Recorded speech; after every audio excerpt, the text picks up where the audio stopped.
मौजूद हैं सीतामढ़ी जिले में, जिसका राजनीतिक के साथ साथ सांस्कृतिक भी काफी ज्यादा महत्व है। तो आइए हम जानते हैं सीतामढ़ी के लोगों से कि यहाँ पर क्या कुछ चल रहा है, क्या मुद्दे जिन पर आज यहाँ के नेता बात करेंगे और जन नेताओं से हम चर्चा करेंगे। मां सीता की जन्मभूमि सीतामढ़ी धार्मिक आस्था के साथ साथ राजनीति का भी एक बड़ा केंद्र है और इसलिए 2025 का विधानसभा चुनाव नजदीक आते ही इस जिले की 8 सीटों पर सियासी सरगर्मी तेज हो गई है। सीतामढ़ी जिले में कुल 8 विधानसभा क्षेत्र आते हैं। सीतामढ़ी, बाजपट्टी, परिहार, रूनी, सैदपुर, बथनाहा, सुरसंड, बेलसंड और पुपरी। इनमें से हर सीट का अपना अलग जातीय और राजनीतिक समीकरण है। सबसे पहले बात करते हैं रीगा विधानसभा की, जो कभी भारत का अंतिम ब्लॉक माना जाता था, अब भारत का पहला गांव के रूप में नई पहचान प्राप्त कर चुका है। रीगा विधानसभा क्षेत्र ने जब जब भाजपा और जदयू साथ मिलकर चुनाव लड़े, तब तब इस गठबंधन को भारी समर्थन मिला। 2010 में भाजपा के मोतीलाल प्रसाद ने कांग्रेस के अमित कुमार को 22,327 वोटों से हराया था, लेकिन 2015 में जब जदयू ने भाजपा से गठबंधन तोड़ा तो अमित कुमार ने प्रसाद को 22,856 वोटों से हराकर बदला चुकाया। 2020 में एनडीए के फिर से एकजुट होने पर मोतीलाल प्रसाद ने 32,495 वोटों की बड़ी बढ़त से जीत दर्ज की। 2020 विधानसभा चुनाव में रीगा में 3,12,648 पंजीकृत मतदाता थे। यहाँ मुस्लिम समुदाय की आबादी 15.3% है, जबकि अनुसूचित जाति के मतदाता 14.07% हैं। यहाँ रीगा चीनी मिल, जो कभी जिले का प्रमुख औद्योगिक केंद्र हुआ करता था, लंबे समय तक बंद रहने के कारण किसानों को काफी नुकसान हुआ था। साल 2024 के अंत तक मिल का संचालन फिर से शुरू होने से यहाँ के किसानों में फिर से उम्मीद जगी है। तो आइए जानते हैं कि यहाँ की जनता क्या कहना चाहती है। सीतामढ़ी जिला नहीं, पूरा बिहार ही नहीं, पूरा देश का विकास हो रहा है और फिर एक बार नरेंद्र मोदी के नेतृत्व में फिर हम लोग एनडीए की सरकार बनाने जा रहे हैं इस बार रीगा विधानसभा में। अब बात बाजपट्टी विधानसभा की। 2020 के विधानसभा चुनाव में राजद ने यह सीट जीत ली। राजद उम्मीदवार मुकेश कुमार यादव ने जेडीयू की मौजूदा विधायक रंजू गीता को 2,704 वोटों से पराजित किया। 2020 के विधानसभा चुनाव में बाजपट्टी में कुल 3,18,309 पंजीकृत मतदाता थे, जिनमें 97,402 मुस्लिम और 28,966 अनुसूचित जाति के मतदाता शामिल थे। आगामी 2025 के विधानसभा चुनाव में इस क्षेत्र को बेहद महत्वपूर्ण बना सकते हैं। सत्ता पक्ष एनडीए और विपक्षी गठबंधन दोनों यहां अपनी दावेदारी मजबूत मान रहे हैं। ऐसे में मुकाबला कड़ा और दिलचस्प होने की संभावना है। आइए सुनते हैं कि यहाँ की जनता की अपनी राय क्या है। आदरणीय मोदी जी जो सम्मान दिया है वो कभी ऐसा सम्मान किसी को मिला, ये हमारा सबसे बड़ा उपलब्धि है। बिहार बदलाव, व्यवस्था होगा और हमारे बीजेपी की सरकार बनेगी। अब लिए चलते हैं परिहार विधानसभा की ओर। नेपाल सीमा से सटा इलाका, जहां जातीय समीकरण में यादव, मुस्लिम और राजपूत प्रमुख हैं। 2020 के विधानसभा चुनाव में परिहार सीट पर भाजपा के उम्मीदवार गायत्री देवी ने 73,343 वोट हासिल कर जीत हासिल की थी। उन्होंने आरजेडी प्रत्याशी रितु कुमार को हराया था। इस विधानसभा सीट में कुल 3,31,669 मतदाता हैं। इस सीट पर जातीय समीकरण भी अहम भूमिका निभाते हैं। यादव और मुस्लिम मतदाताओं की सर्वाधिक संख्या को देखते हुए राजद हर चुनाव में यहां अपनी रणनीति बनाती रही है। यहां अक्सर भाजपा और राजद के बीच कांटे का मुकाबला देखने को मिलता है और इस बार भी चुनाव की रणभूमि में हर पार्टी अपनी अपनी जीत के लिए कमर कस चुकी है। मगर जनता के मन में क्या चल रहा है, आइए जनता से ही जान लेते हैं। बहुत बड़ा विकास किया है सीतामढ़ी में। सीता माँ को जानकी मंदिर बनाने का घोषणा की है, रोड बनाने का घोषणा किया, स्कूल बनाने का घोषणा किया है। मतलब के गरीबों को उत्थान के लिए पैसा देने के काम किया है। बुजुर्गों को 1,100 रुपया देने के महीना में अति किया है। शिक्षा इससे बढ़ा है। सबको हमारे देश बहुत बढ़ा है, हमारा बिहार बहुत बढ़ा है। सुरसंड विधानसभा की राजनीति भी काफी अहम मानी जाती है, क्योंकि नेपाल सीमा से सटे इस क्षेत्र में बाढ़ और सीमा पार गतिविधियां मुख्य मुद्दा हमेशा से रही हैं। 2020 विधानसभा चुनाव में जदयू के दिलीप कुमार राय ने राजद के सैयद अबू दोजाना को 8,876 वोटों से मात दी थी। 2020 में यहां 3,22,038 पंजीकृत मतदाता थे, जिनमें 96.72% ग्रामीण और केवल 3.29% शहरी मतदाता थे। अनुसूचित जाति मतदाता 31,109 और मुस्लिम मतदाता 72,136 थे। इस बार के चुनाव में वर्तमान पार्टियों के अलावा जन सुराज जैसी नई पार्टियों के आने से मुकाबला काफी रोचक हो गया है। नमस्कार, डीडी डायलॉग में आपका स्वागत है। आपके साथ मैं हूं मंजिल। तो आज हम मौजूद हैं सीतामढ़ी में और सीतामढ़ी की बात कर रहे हैं तो सीतामढ़ी के सबसे चर्चित युवा नेता शशांक बलवंत मिश्रा की बात क्यों नहीं, जो आज हमारे साथ मौजूद है। शशांक बलवंत मिश्रा जिनकी हम बात कर रहे हैं वो लोजपा रामविलास पासवान की पार्टी के हैं और प्रदेश उपाध्यक्ष भी है पार्टी के, साथ ही चिराग पासवान के काफी करीबी हैं और रीगा विधानसभा के संभावित प्रत्याशी भी। चलिए उनसे बात करते हैं कि उनका युवाओं के विकास को लेकर और रीगा विधानसभा के विकास को लेकर क्या क्या मुद्दे हैं और किन किन मुद्दों को लेकर जनता के बीच जाना चाहते हैं। शशांक बलवंत मिश्रा जी, आपका बहुत बहुत स्वागत है। बहुत बहुत धन्यवाद। शशांक बलवंत मिश्रा जी, आपकी राजनीतिक पृष्ठभूमि के बारे में जानना चाहेंगे। सबसे पहले तो जगत जननी माँ सीता जी की जन्मभूमि में आप सभी का स्वागत है। और रीगा विधानसभा मेरी पैतृक आवास, मेरे पिताजी वहाँ से जन्म लिए हुए हैं और आगे निकले हुए हैं। तो हम लोग का हमेशा से शौक रहा है कि रीगा विधानसभा विकसित हो और पूरे सीतामढ़ी में रीगा चीनी मिल रीगा की शान और सीतामढ़ी की पहचान रही है। जब हम लोग छोटे थे और बाहर से हम लोग पढ़ाई करके जब बिहार आते थे, हम अपने समर वेकेशन में आते थे, तो मुझे लगता है कि बॉम्बे और दिल्ली और बेंगलोर मेट्रोपॉलिटन सिटी से ज्यादा विकसित मेरा रीगा गांव है। रीगा गांव इसलिए विकसित लगता था क्योंकि वहां पे पूरे सीतामढ़ी में एक चीनी मिल हुआ करती थी जो अंग्रेज के समय से चल रही थी।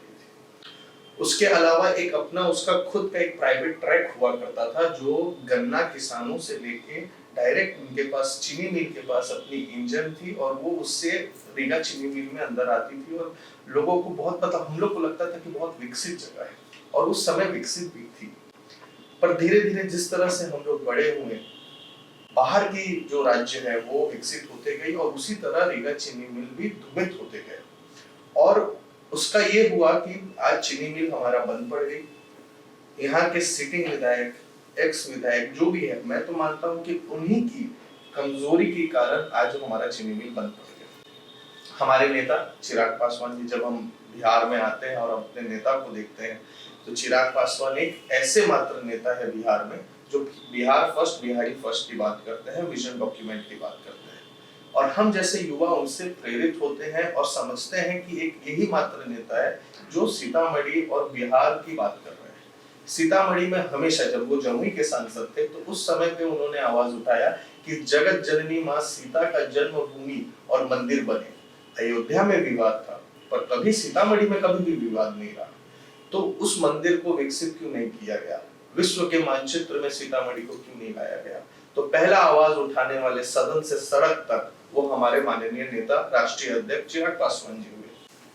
15 दिसंबर को चिराग पासवान जी दूसरे बार जब आए रीगा विधानसभा में तो उन्होंने अपने जो उन्होंने वक्ता किया था कि अगले बार मैं आऊंगा तो रीगा चीनी मिल चालू होगी, तो उसी तरह रीगा चीनी मिल चालू हुई और अभी चल रही है। तो मुझे लगता है कि ऐसे नेता के साथ रहने से, जिसका विजन है बिहार फर्स्ट, बिहारी फर्स्ट, उसी तरह मेरा भी विजन है कि मेरा रीगा फर्स्ट हो, सीतामढ़ी फर्स्ट हो। तो उन्हीं का प्रेरणा लेके हम लोग जन जन तक जा रहे हैं और बिहार फर्स्ट, बिहारी फर्स्ट को पहुंचा रहे हैं। बिल्कुल, जब हम बिहार की बात करते हैं और रीगा विधानसभा की बात करते हैं, साथ ही चिराग पासवान की बात करते हैं, तो युवा सांसद का नाम सामने, चेहरा सामने आता है और जब युवा सांसद हो तो उनके आसपास जो लोग हैं वो भी युवा ब्रिगेड कहा जाता है और ये प्रदेश उपाध्यक्ष भी हैं। तो अपनी पार्टी की अस्मिता के साथ साथ बिहारी अस्मिता और साथ में युवाओं को साथ में लेकर चलना, तो कौन कौन से मुद्दे हैं और क्या किस तरह से अपने आप को जनता के बीच लेकर जाएंगे, ये जानना चाहेंगे शामिल से। मैं 5 साल से day to day, every day, मतलब आप समझ लीजिए तो मेरा विधानसभा में हमारा विजिट होता है और आपको खुशी होगी जान के कि बिहार में ऐसे कोई कार्यालय नहीं बनते हैं जो जनप्रतिनिधि का अगर आप बॉम्बे में चले जाइए तो वहाँ पे एक छोटे से अगर नगर सेवक है, अगर विधायक है या एमपी है तो उनके क्षेत्र में उनकी एक ऑफिस होती है। पर हमारे बिहार में इस तरह से कल्चर है नहीं। जब मैं बिहार रीगा विधानसभा में गया तो मुझे लगा कि एक कार्यालय होना चाहिए जिससे अगर वो मतलब वो नेता हो या ना हो, उनका डेली रूटीन, उनकी जो समस्याएं है उसको हम लोग समझ सके। तो हमने रीगा विधानसभा में आपका अपना कार्यालय करके, जो लोजपा के अंतर्गत है, वो हमने चालू किया और उससे हम लोग हमारी जनता की जितनी भी समस्याएं हैं, और मुझे लगता है कि क्षेत्र में लोगों की समस्याएं बहुत बड़ी नहीं है, उनकी समस्याएं बहुत छोटी छोटी है। जैसे सीओ साहब के पास से काम करवा लेना, थाना प्रभारी से काम करवा लेना, और बहुत कम लोग हैं जो एसपी और डीएम के पास जाना चाहते हैं। तो मुझे लगता है ये जो छोटी छोटी जो समस्याएं हैं, जैसे उनकी जमीन अगर हम लोग खरीदते हैं तो दाखिल खारिज समय पे हो जाए, उसमें पैसा न मांगा जाए, थाना में चले जाए तो उनकी एफआईआर हो जाए, या किसी को फंसा न दिया जाए। आजकल तो ट्रेंड हो रहा है कि केस किसी और का है, अगर कोई अपराधी नहीं मिल रहा है तो उसको उसका नाम डाल दिया जाता है। तो उन लोग के लिए हम लोग हमेशा, लोजपा हमेशा से रहा है, मेरी टीम रही है और लोजपा हमारा परिवार, सीतामढ़ी परिवार रहा है, तो हम लोग हमेशा से तत्पर रहे हैं और ऐसे लोग को न्याय देने का काम किया। और आज के समय में मुझे लगता है रोटी कपड़ा मकान के साथ साथ अच्छी शिक्षा, अच्छी व्यवस्था पढ़ाई की, अच्छी बिजली की व्यवस्था हो जाए, अच्छा रोड मार्ग हो जाए, तो ये मूलभूत सुविधाएं हैं जो हम सबको मिलना चाहिए। अगर कोई उसको रोड बना देता है और बोलता है हम विकास किए, तो दिस इज नॉट विकास, ये विकास नहीं है। वो हमारे मूलभूत सुविधाएं हैं जो हम लोग को मिलना चाहिए। अच्छी बिजली मिलनी चाहिए, अच्छी शिक्षा मिलनी चाहिए, अच्छी स्वास्थ्य व्यवस्था होनी चाहिए। तो यही सब जो छोटी छोटी समस्याएं हैं उसको सुधारने की जरूरत है, प्रशासनिक व्यवस्था को सुधारने की जरूरत है, और उस पे हम लोग लगे हुए हैं। बात रहा उद्योग का, तो हम लोग की जो विजन है बिहार फर्स्ट बिहारी फर्स्ट, उसमें हमेशा से हमारे नेता ने बोला है कि किस तरह से उद्योग हमारे बिहार में लगेंगे। ये सवाल भी हमारा है कि आपके पोस्टर्स हमने देखे हैं जिसमें आपने लिखा है कि सीतामढ़ी का विकास ही हमारा एकमात्र उद्देश्य है। तो आपका विजन क्या है आने वाले वर्षों में? अगर आप, क्योंकि बहुत पहले बोला जा रहा है, अगर आप जीत कर आते हैं, टिकट मिलती है आपको, जीत के आते हैं, तो आप सीतामढ़ी को, खासकर रीगा विधानसभा को क्या देंगे? देखिए, सबसे पहले तो टिकट मिलना और जीतना वो प्राथमिकता नहीं है मेरा। रीगा मेरा पैतृक गांव है। सबसे पहले रीगा के लिए, चाहे हम पद पे रहें या नहीं रहे, अभी हम लोग कोई पद पे नहीं है, सिवाय सिर्फ चिराग जी के सिपाही हैं। ये सवाल भी है हमारा कि मोतीलाल प्रसाद जी बीजेपी के वाकई अभी सिटिंग एमएलए हैं, तो गठबंधन में है आप लोग, तो कितना मुश्किल होगा? ये तो मुझे लगता है कि अब उनको आराम करना चाहिए। और बात रहा रीगा के विकास को, तो आपको जनता ने समय दिया, आपको भी दिया। पूर्व विधायक टूना जी जो कांग्रेस के हैं, उनको भी समय मिला। मुझे लगता है परिवर्तन की जरूरत है और रीगा के लोग परिवर्तन जरूर देखना चाहते हैं। तो आप अपना सबसे बड़ा प्रतिनिधि किसे मानते हैं? देखिए, मैं काम करने पर विश्वास रखता हूँ, और मेरा कोई अगर ओपोनेंट आ भी जाता है तो मैं अपने सिद्धांतों पे लड़ना चाहता हूँ। मैं बिहार फर्स्ट बिहारी फर्स्ट के सिद्धांत पे लड़ना चाहता हूँ। तो अब आप ये बताइए कि आपके युवा, जो आपके सांसद है वो भी युवा है, आप भी युवा हैं, तो अब आप युवाओं का समर्थन अपने तरफ या किस तरफ से देखते हैं? हाँ, क्यों नहीं होगी। अगर आप हमारी बात करते हैं तो हमें 5 टिकट मिला और 5 सीट पे हम लोग ने विजय प्राप्त किया, और अच्छे मार्जिन से किया। जहां पे हमारी सहयोगी दल के आप मार्जिन देख लीजिए और हमारे 5 सीट का आप मार्जिन देख लीजिए, मुझे लगता है कि हम लोग अच्छे परफॉर्मेंस किए हैं। और मुझे लगता है कि अगर एनडीए को यहाँ सफलता मिला है जितने भी सीट का, तो मुझे लगता है सबसे ज्यादा योगदान हमारे नेता का रहा है। वो अपने क्षेत्र में कम ध्यान देते हुए दूसरों के क्षेत्र में उनको बाकायदा स्टार प्रचारक के रूप में दौड़ाया जा रहा था। तो मुझे लगता है कि चिराग पासवान जी का जो लोकप्रियता है वो भीड़ भी लाता है और वोट बैंक भी बदलता है। और अगर आप कंपेयर में भी करेंगे तो तेजस्वी से लाख गुना ज्यादा हमारे नेता काबिल है। चाहे वो लुक्स की बात करें, चाहे आप एजुकेशन की बात करें, चाहे आप बोलने की शैली की बात करें, तो मुझे लगता है कि रीगा बिहार की नेतृत्व करने के लिए वो सिर्फ एकमात्र चिराग पासवान है। और एक सवाल आपसे आखिरी ये है कि अयोध्या की तर्ज पर राम मंदिर, जो भव्य मंदिर है, उसी की तर्ज पर पुनौरा धाम का विकास किया जा रहा है, इस पर क्या कहना चाहिए? पुनौरा धाम से ज्यादा विकसित हमारा सीतामढ़ी धाम होना चाहिए। तो मेरे हिसाब से पुनौरा धाम को सीतामढ़ी धाम होना चाहिए, क्योंकि हमेशा से मांग रहा है कि सीतामढ़ी भी विकसित हो, क्योंकि ये सीता जी का जन्मभूमि रहा है। और ये बहुत पहले हो जाना चाहिए था, पर हमारे नेता के प्रयास से अगर ये हो रहा है तो उसके लिए बहुत सौभाग्य की बात है। और सीतामढ़ी विश्व के मानचित्र पे स्थापित होगा और बहुत जल्द होगा, और एनडीए के नेतृत्व में ही होगा। हमारे यशस्वी प्रधानमंत्री, हमारे गृह मंत्री अमित शाह जी आकर उनका शिलान्यास किए हैं, और बहुत जल्दी आप देखेंगे कि मुझे लगता है कि राम मंदिर से भी ज्यादा भव्य सीता जी का मंदिर बनेगा, क्योंकि हमेशा बिना सीता के राम नहीं हुए, सीता राम कहा जाता है हमेशा, तो सीता जी का मंदिर उनसे भी भव्य बनेगा, ये हम लोग को विश्वास है।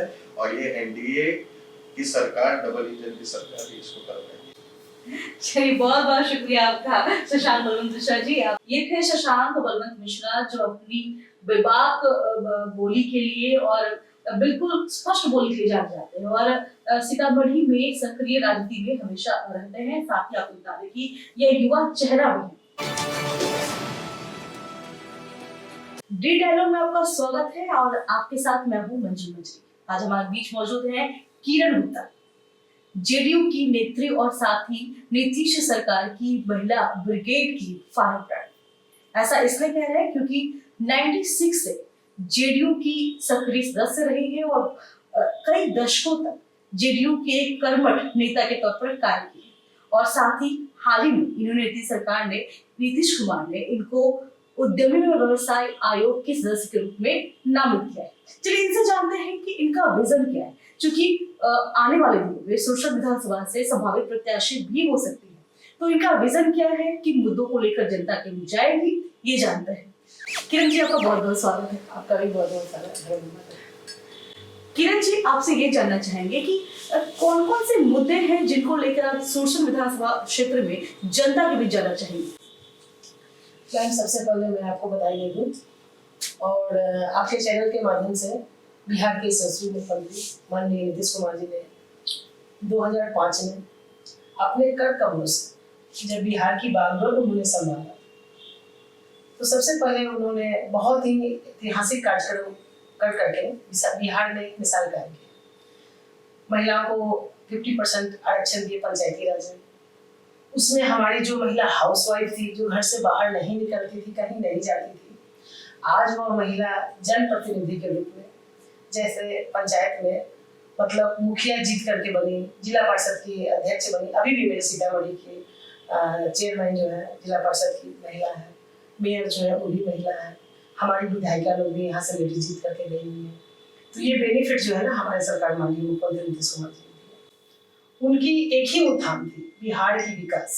बिहार के बागडोर संभालने के बाद कैसे इनको हम अच्छे चरण पर ले जाएं, और जीविका के माध्यम से, जीविका तो एक हमारा फंड है जो उसको मतलब आयोग के रूप में उसको गठन किया गया जीविका करके, और उसमें जितनी हमारी हाउसवाइफ महिलाएं हैं, जितनी सशक्त हमारी महिलाएं या जो कमजोर भी हमारी लेडीज है, वो भी उसमें जुड़ करके जो है ना उसका बेनिफिट उठा रही है जीविका से, और पैसा लोन वगैरह लेकर के अपना दुकान बिजनेस घर परिवार चला रही है।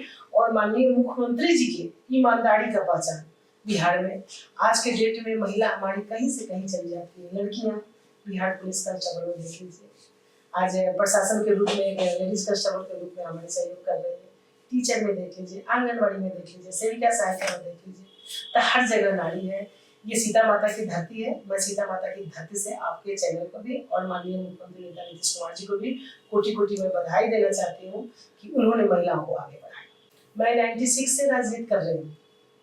उस समय बिहार में हमारी सरकार में नहीं थी, पूर्व सांसद यहाँ नवल किशोर राय हुआ करते थे, उनके टीम में मैं काम की थी।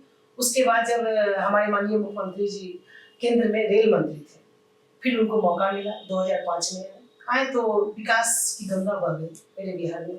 सीतामढ़ी की स्थिति काफी दयनीय थी। कटौजा का हो गया या डुब्बा घाट का हो गया या बंसी चाचा सेतु पुल, उन्होंने ही निर्माण किया। एक बंसी चाचा थे जो आत्मदाह किए थे पुल के लिए, लेकिन उस समय आरजेडी की सरकार थी। नीतीश सरकार के कार्यकाल के पहले और उसके बाद की स्थिति में कितना परिवर्तन आप देखती हैं, खासकर सीतामढ़ी? शायद आपको भी महसूस होता होगा ये शांति वातावरण माहौल। पहले की जो शाम होती थी ना, तो अच्छे अच्छे बिजनेसमैन का शटर गिर जाता था और 5-6 बजे अपना बिजनेस बंद कर करके लोग घर में चले जाते थे, और किसी की भी बेटी बहू बहन जो है ना घर से बाहर नहीं निकलती थी, ट्रेवल नहीं करती थी। डर बना हुआ रहता था, अपहरण, लूट, हत्याकांड। आज हमारी महिलाएं इतनी सशक्त हो गई हैं और इतना जीरो टल पर जो हमारे नेता नीतीश कुमार जो काम किए, इतनी व्यवस्था हमारी चुस्त और दुरुस्त हो गई है कि हमारी महिला यहाँ से कहीं भी उड़ान भरती है, उसको कहीं कोई किसी प्रकार की दिक्कत नहीं होती। हमारे सरकार में बेनिफिट नारी को जितना मिला है, हमको नहीं मिलना चाहिए किसी को। चुनावी वर्ष है, तो क्या नीतीश सरकार के कार्यों को, विकास के मुद्दे को लेकर ही जनता के बीच जाएगी? बिल्कुल बिल्कुल। जो जिन्होंने काम किया उन्होंने मतलब जितना काम करके रखा है, वही काम के लेकर के हम लोग वोटिंग मांगने के लिए डोर टू डोर जा करके सब लोगों से मांगते हैं। अभी हम लोग जो है ना मतलब एक एक कार्यक्रम जो है ना विकास के नाम पर ही हम लोग वोटिंग मतलब काम करने का आगे मौका मिल रहा है। सुशासन के साथ अभी चल रहा है कार्यक्रम, आप देखी होगी हमारे बिहार में पूरा कार्यक्रम वगैरह चल रहा है। और डोर टू डोर जाकर के जो है नेता नीतीश कुमार के काम के हम लोग आगे बढ़ाते हैं। ये सीता माता की धरती है, यहाँ की महिला जो है एकदम सशक्त है। यहाँ ही नहीं, पूरे बिहार की महिला हमारी सशक्त है। आप कहीं भी गाँव या चौपाल पे जाकर के पूछ लीजिए नारी सशक्तिकरण से कि आप लोग किसको वोट करेंगे, तो एकदम सीना ठोक करके बोलेगी कि मैं नेता नीतीश कुमार को हम लोग वोट करेंगे। अब मुद्दे को लेकर जाएंगी जनता के बीच में, लेकिन वहाँ जेडीयू के विधायक, आपके विधायक हैं वहाँ दिलीप राय, तो सबसे बड़ा खतरा टिकट मिलने का क्या लगता है आपको? मैडम, टिकट के लिए तो मैं माननीय मुख्यमंत्री से डिमांड रखी हूँ। मेरा भी अधिकार है, लोकतंत्र में सबका अधिकार है। पार्टी को मैं अपना डिमांड रखी हूँ कि सर मैं भी सोशल विधानसभा से चुनाव लड़ना चाहती हूँ।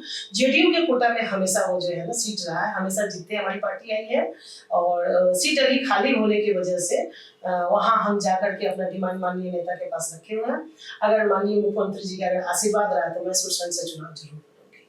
अच्छा, अगर जन स्वराज के मुखिया अगर हम बात करें प्रशांत किशोर की, तो उनके राजनीति में सक्रिय होने से कोई फर्क पड़ेगा? एक बात मैं बता दूं, आप प्रशांत किशोर जी से पूछिएगा कि आपको अंगुली पकड़ाकर बिहार में चलने का अधिकार किसने दिया? हमारे नेता नीतीश कुमार ने दिया ना। एमएलसी बनाए थे ना उनको, पार्टी का काम वो देखते थे। उनकी काम है विधायक नहीं, राज्य के मुख्यमंत्री और प्रधानमंत्री का प्रचार प्रसार करना। ये तो वोट को बर्बाद करने के लिए। ये क्या समझते, पीला गमछा ओढ़ करके 10, 25, 50 आदमी अपने समाज के लोगों को लेकर के आगे बढ़ करके चलने से क्या राजनीति होती है? नहीं होती है। ये सब जो है ना डिस्टर्ब करने के लिए। खैर, जितने ये लोग विपक्ष में ये लोग हंगामा कर रहा है, हमारी वोटर और हमारी महिला और हमारे युवा साथी, उतना ही हम लोग मजबूत हो रहे हैं। प्रशांत किशोर वैसे 100 प्रशांत किशोर आ जाएंगे तो हम लोग की पार्टी पर एनडीए की सरकार पर कोई फर्क नहीं पड़ने वाला। पुनौरा धाम का विकास अयोध्या के राम मंदिर के तर्ज पर होने जा रहा है, इस पर क्या कहेंगे? बिल्कुल, राम मंदिर तो बन गए थे। आदरणीय प्रधानमंत्री जी ने वहां से शिलान्यास करके मंदिर को बनवाकर उद्घाटन भी किए और हम लोग यहाँ पे आस लगा के बैठे थे कि अब हम लोगों का क्या होगा सीतामढ़ी में। लेकिन बिहार के यशस्वी मुख्यमंत्री आदरणीय परम आदरणीय नीतीश कुमार जी को मैं आपके चैनल के माध्यम से कोटि कोटि में बधाई देती हूँ कि उन्होंने 887 करोड़ रुपया के लागत से उन्होंने राम जानकी मंदिर के लिए अपने फंड से उन्होंने पैसा दे करके और मंदिर बनाने के लिए बहुत बड़ा काम किया है। मतलब टूरिज्म के क्षेत्र में, विकास के क्षेत्र में जो उन्होंने इतिहास रच दिया। हम लोग सोचते थे कि राम मंदिर बन गई, सीता मंदिर कब बनेगी, लेकिन जिस तरह महिला को आरक्षण मिला है ना, उसी तरह माननीय मुख्यमंत्री जी ने ये आरक्षण के तहत माँ है ना, सीता माँ है ना, पूरे विश्व की प्रसिद्ध है। हम लोग सीता माँ के नाम से ही जानते हैं ना, माँ के नाम से ही लेडी जानी जाती है। सीता राम है ना, राधा कृष्ण नारी का ही सबसे बड़ा है। लेकिन माननीय मुख्यमंत्री जी अभी तुरंत हमारे आकर के 8 अगस्त को शिलान्यास किया है। हमारे गृह मंत्री अमित शाह जी आए हुए थे। तो मैं एनडीए के सरकार में जितना बड़ा हम लोग का काम हो रहा है, अब माननीय मुख्यमंत्री जी जो आकर के भीगते हुए छाता लेकर के उन्होंने शिलान्यास किया, पूजा अर्चना किया और आम सभा वगैरह हुआ, सबको बधाई दिए। लोग बहुत ही खुश है। तो आपसे जानना चाहेंगे कि महिला सशक्तिकरण और महिलाओं के रोजगार को लेकर कि आपकी क्या विजन है? बिहार में महिलाओं को सशक्त करने के लिए आगे बढ़ा कि कोई भी महिला लघु उद्योग, कुटीर उद्योग जो लगाना चाहेंगी, जो व्यवसाय लोग काम करना चाहेंगे, उसके लिए हम लोग पूरे बिहार में एक एक जिला को हम लोग टच कर करके जो है ना सारी महिला को हम लोग मजबूत करेंगे। और राजनीति में 35% आरक्षण जो दे करके माननीय मुख्यमंत्री जी ने जो कायम किया वो ऐतिहासिक है। हर जगह दे करके पूरे महिला घर से बाहर नहीं निकलती थी, हाउस वाइफ थी, जिसके ऊपर अत्याचार होता था मैम, मतलब घर में दबी कुचली हुई जाती थी, उस तरह उस महिला को बाहर निकाल करके आज पॉलिटिक्स से जोड़कर डोर टू डोर जोड़कर सभा में बैठने के लिए मेंबर बना करके आज अपनी आवाज को उठाती है। फैमिली के मेंबर को आवाज, घर समाज के पूरे क्षेत्र का तो ये तो बहुत ही गर्व की बात है ना कि हमारी नारी सशक्तिकरण, आज नारी सशक्तिकरण के मुद्दा पे ही बिहार की राजनीति हमारी चल रही है। वर्ल्ड में मैं चैलेंज के साथ कर रही हूँ मैम कि वर्ल्ड में हमारी ये प्रथम जगह है, राज्य जो है माननीय मुख्यमंत्री जी का सींचा हुआ है कि महिलाओं को 50% आरक्षण हमारे बिहार में नंबर 1 पर मिला है। चलिए, आखिरी सवाल ये आपसे है कि अगर आप जीत कर आती हैं तो आप सुरसर विधानसभा क्षेत्र की जनता को क्या देंगे? किस तरह विकास के 5 सालों में क्या विकास? आपको मैं बता दूं कि अगर मुझे मौका मिला सुरसर विधानसभा चुनाव लड़ने के लिए तो मेरा बैस समाज का पूरा वहाँ वोट सब है, वहाँ तो मैं चुनाव जीत करके आऊंगी। लेकिन मैं आपके चैनल के माध्यम से मैं बता दूं कि जो लोग नीचे तबके के लोग कुछ महिलाओं को घुमाते रहते हैं, कुछ काम नहीं हो पाता है, कुछ महिला वहां तक पहुंच नहीं पाती है, तो मैं आपसे वादा करती हूँ कि हर महीने के लास्ट में मैं महिला लोगों का कैंप लगाऊंगी। आपको मैं बता दूं, महिलाओं को 400 रुपया था ना, वृद्धा पेंशन वगैरह मिलता था, मात्र 400 रुपया था। माननीय मुख्यमंत्री जी डबल नहीं किया, ट्रिपल 1100 रुपया कर दिए। हर घर बिजली, जो हमारी महिलाएं कमजोर थी, जिनके घर में लाइट नहीं था, आज हम लोग या आपके फैमिली में भी सब लोगों को मैडम 125 यूनिट जो है माननीय मुख्यमंत्री जी ने बिजली मुफ्त कर दी। लोग क्या मतलब कितना माननीय मुख्यमंत्री जी जन वितरण प्रणाली की दुकान में चावल मिल ही रहा है, बच्चे लोगों को स्कूल में खाना कपड़ा मिल ही रहा है, महिलाओं को वृद्धा पेंशन मिल ही रहा है, महिला लोगों के लिए पिंक कलर की बस की रक्षाबंधन के दिन में जो है ना बस फ्री हो गई है पटना में। और ऐसे धीरे धीरे धीरे धीरे ये फिर 2025 में जो हमारी चुनाव हो रही है, हमारे पार्टी का लक्ष्य है, हम लोगों का लक्ष्य है 2025 225, हमारी एनडीए सरकार में 225 से सीट आकर के हमारी सरकार बनेगी और पिंक कलर की बस जो है ना पूरे बिहार में दौड़ेगी। जो आपका विजन है महिला रोजगार और महिला सशक्तिकरण को लेकर आप विभाग बोलती है और बहुत ही संजीदा ढंग से सीतामढ़ी जो सुरसर विधानसभा क्षेत्र है उसके विकास की बात करती है। तो ये थी किरण गुप्ता, जेडीयू की महिला नेत्री।